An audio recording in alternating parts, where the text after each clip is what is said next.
Good morning students. मैं आशा करता हूं कि आप बहुत अच्छे होंगे। मैं भी बहुत अच्छा हूं।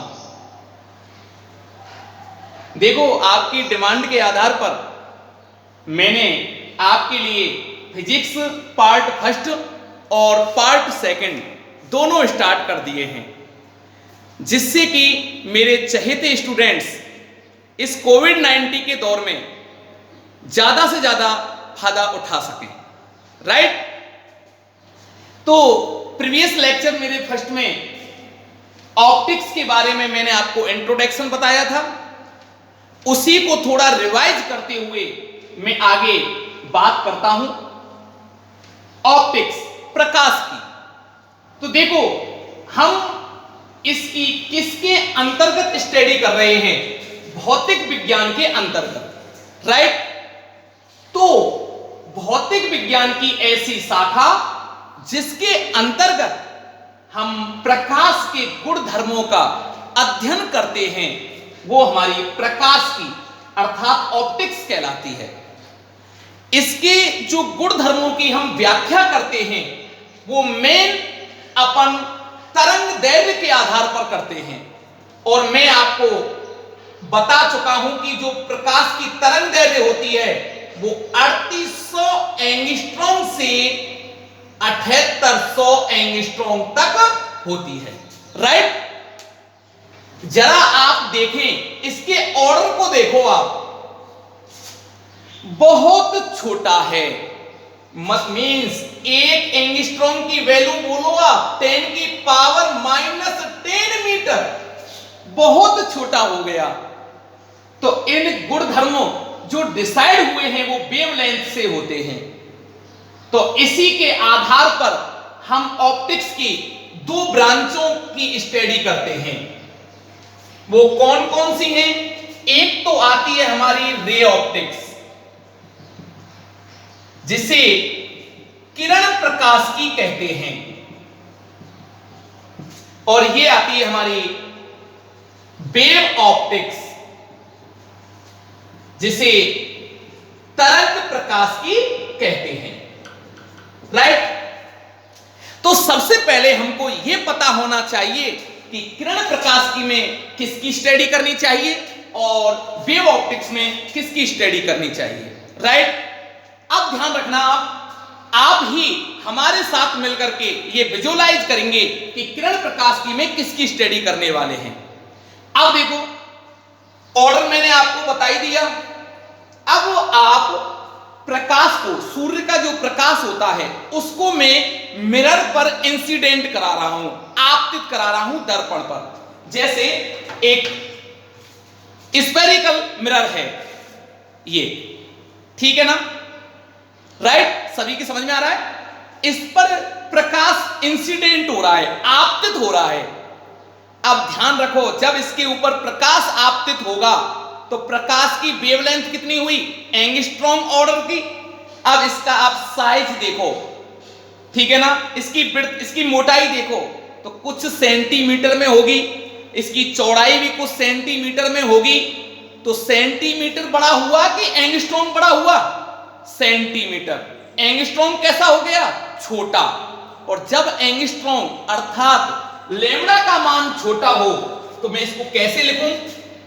Lambda is less than object. ध्यान से समझना, ऑब्जेक्ट मींस जब लैम्ब्डा का मान जिस वस्तु पर मैं आपतित करा रहा हूं प्रकाश को, उससे छोटा है, तो उसकी स्टडी अपन किस में करने वाले हैं? रे ऑप्टिक्स में। समझ में आई?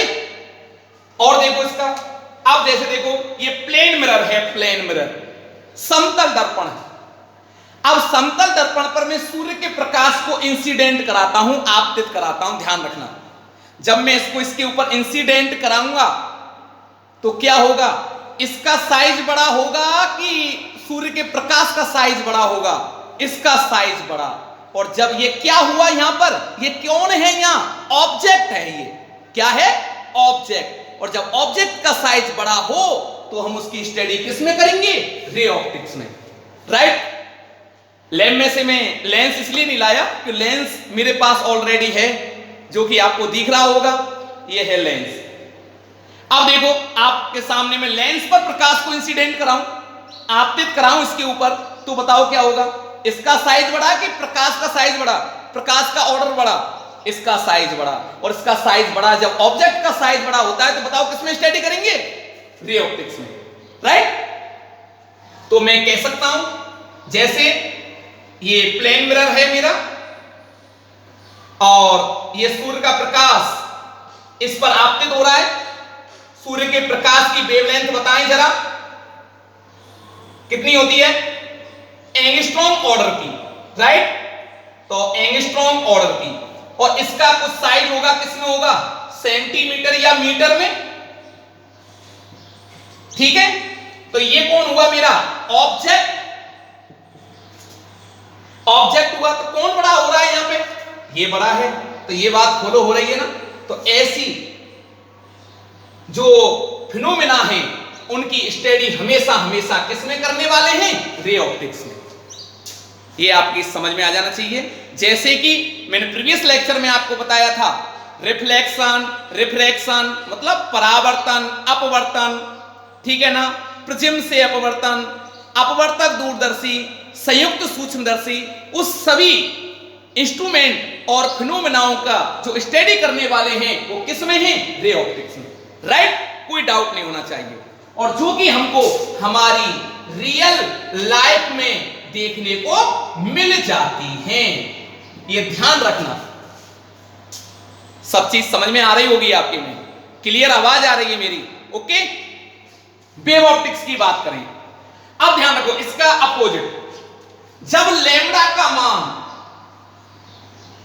किसी ऑब्जेक्ट, ऑब्जेक्ट आप समझ गए होंगे, ठीक है ना?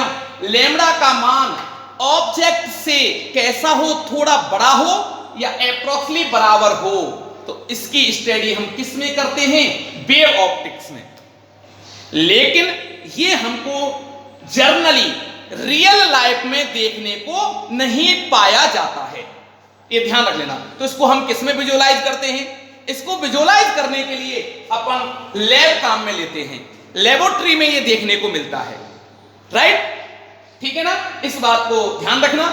जैसे मैं आपको बता दूं, ये हमारी सड़क है, इस पर कोई एक 4 व्हीलर खड़ी है, राइट? ठीक बनाएंगे, मैं मैकेनिकल इंजीनियर नहीं हूं, टीचर हूं, ठीक है ना? ये 4 व्हीलर खड़ी कर दी मैंने इस पर सड़क पर। अब अचानक बारिश हो रही है। अचानक क्या हो रही है बताओ?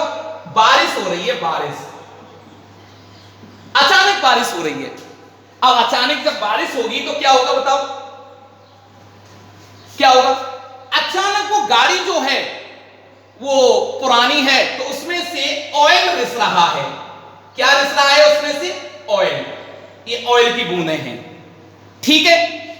अब इस ऑयल की बूंदों पर जब ये बारिश की बूंद गिरेगी तो ध्यान रखना वो ऑयल की बूंदें चमकीली दिखाई देंगी।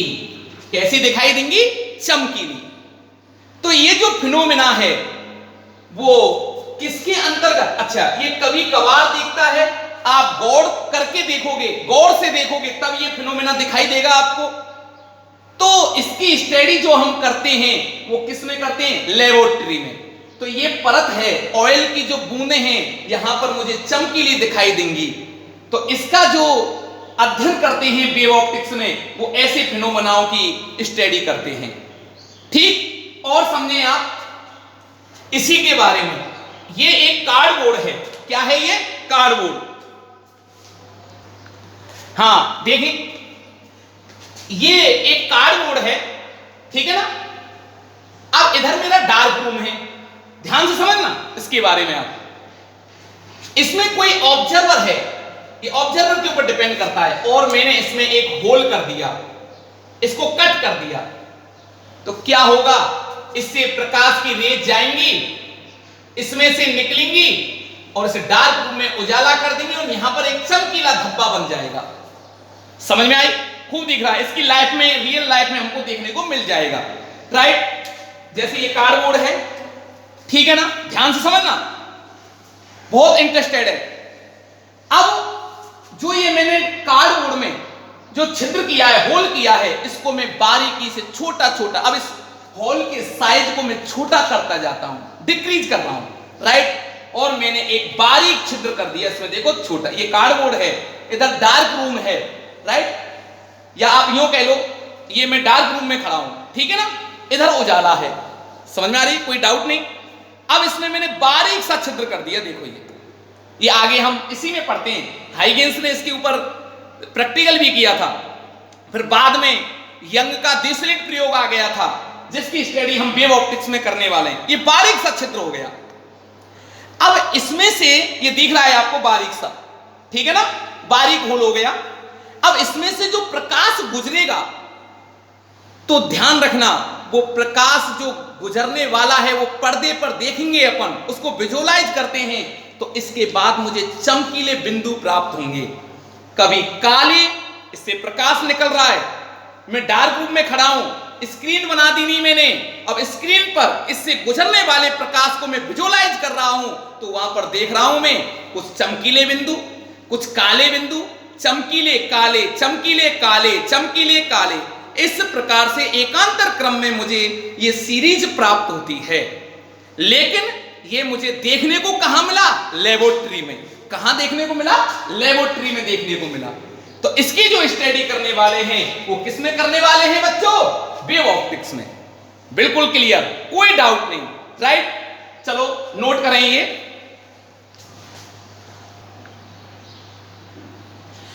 हाँ, अब देखिए क्लियर हो गया ये। अब हम स्टडी करने वाले हैं प्रकाश के बारे में, ठीक है ना। किसके बारे में? प्रकाश के बारे में। तो प्रकाश को समझने से पहले एक शब्द का मैं बार बार यूज लेता हूं, और वो कौन है? विद्युत चुंबकीय स्पेक्ट्रम। तो जरा पहले हम इसके बारे में समझें। और आपने देखा होगा कि कभी कभी हम कहीं जाते हैं और वहां साइंस के टीचर बैठे हों, तो कभी कभी आपको शर्मिंदा भी कर देते हैं कि बताओ कि कौन सी तरंग की वेवलेंथ, तरंग दैर्घ्य सबसे कम होती है, कौन से रंग की तरंग दैर्घ्य सबसे ज्यादा होती है, कौन सी विकिरणों की तरंग दैर्घ्य कम होती है। तो इसके लिए मैं बहुत शानदार ट्रिक लेकर आया हूं आपके लिए। और यूं सोचो आप कि सेकंड फिजिक्स का एक बेस है ये, जो मैं आपको बताने जा रहा हूं। हर चैप्टर में आपको ये ट्रिक काम आएगी। और ऑप्टिक्स और लास्ट का जो चैप्टर है 17, इसके लिए तो ये बहुत ही इंपॉर्टेंट बेस है, ठीक है ना। तो ध्यान रखो इस बेस को। तो मैं पढ़ा रहा हूं विद्युत चुंबकीय स्पेक्ट्रम के बारे में। पहले विद्युत चुंबकीय स्पेक्ट्रम, तो इसको जरा देखें आप लोग। इसकी एक ट्रिक है, सभी रंगों की आपको बहुत काफी हेल्प मिलेगी। रसगुल्ले, ध्यान देना, रसगुल्ले अब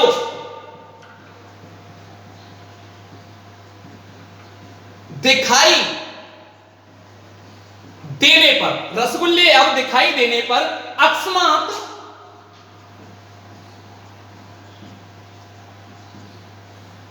गांव को चला गया, गांव को चला गया, राइट।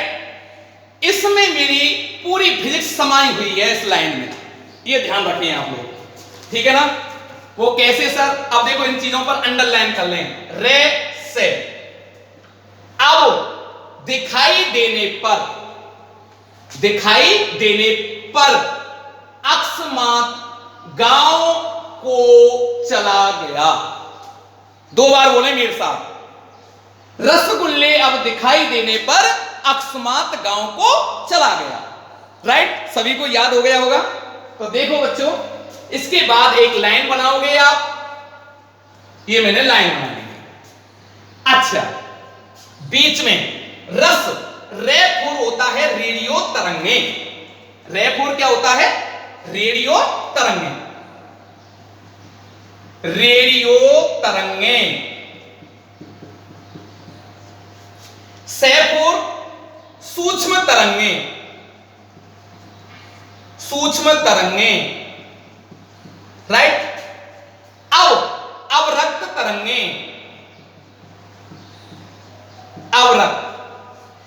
दिखाई देने पर ध्यान रखना, बहुत इंपॉर्टेंट बात है, दिखाई कौन सी तरंग देती हैं? दृश्य प्रकाश हमको दिखाता है। कौन सा प्रकाश? दृश्य प्रकाश। तो इसका नाम हो गया दृश्य प्रकाश,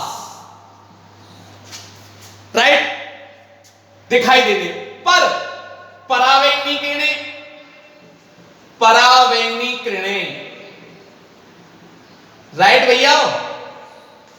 अकस्मात एक्स किरणें,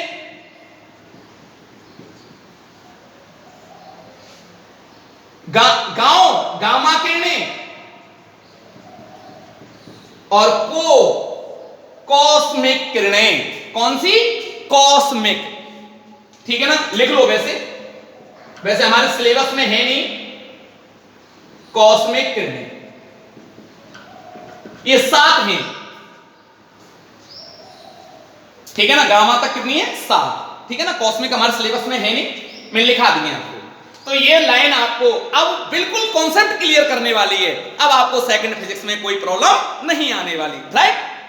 तो एक बार रिपीट, रसगुल्ले अब दिखाई देने पर अकस्मात गांव को चला गया।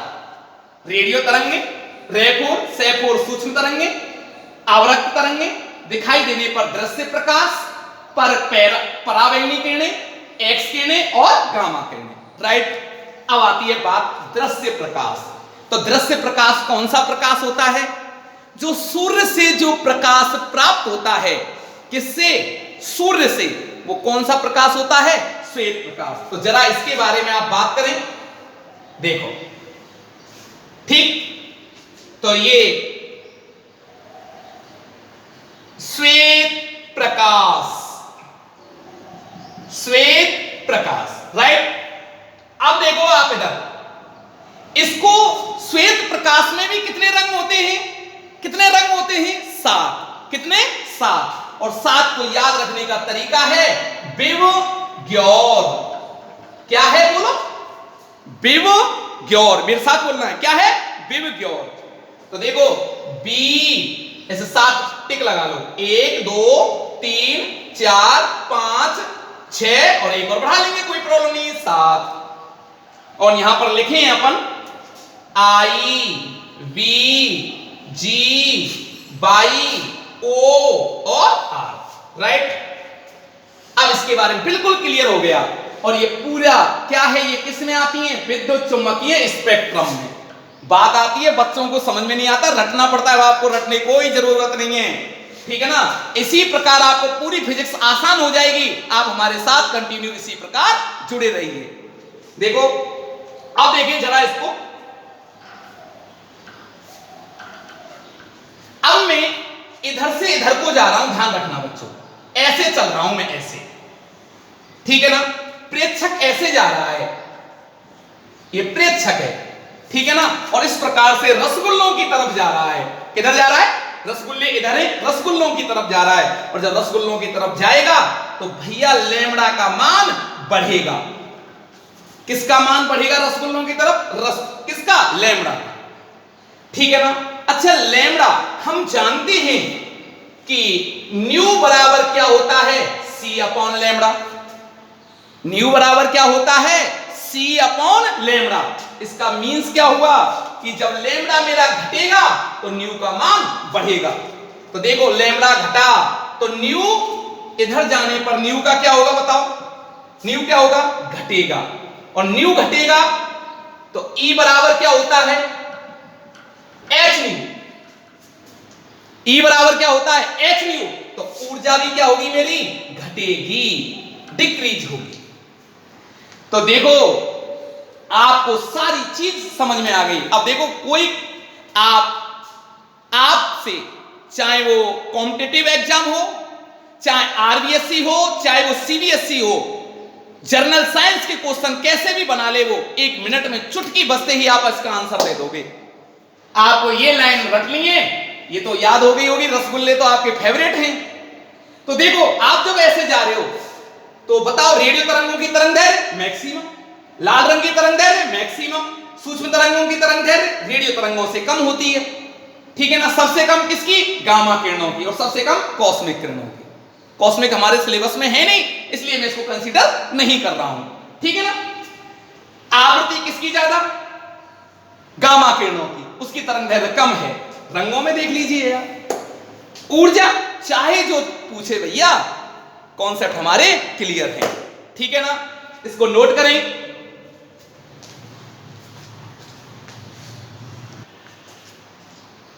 अब हम देखो, जब ये समझ में आ गया, अब हम प्रकाश की डेफिनेशन को आसानी से समझ सकते हैं, अब कोई दिक्कत नहीं है। तो प्रकाश हुआ क्या, अब आप समझ गए प्रकाश क्या है। ये है किसका पार्ट हुआ? विद्युत चुम्बकीय स्पेक्ट्रम का। तो अब डेफिनेशन लिख सकते हैं प्रकाश के बारे में।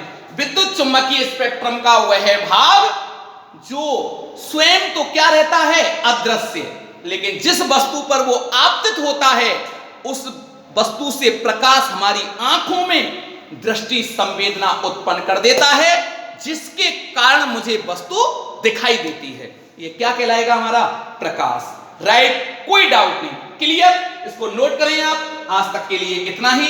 कल के लेक्चर में हम आपको प्रकाश के बारे में पढ़ाएंगे, ठीक है ना। नोट करें।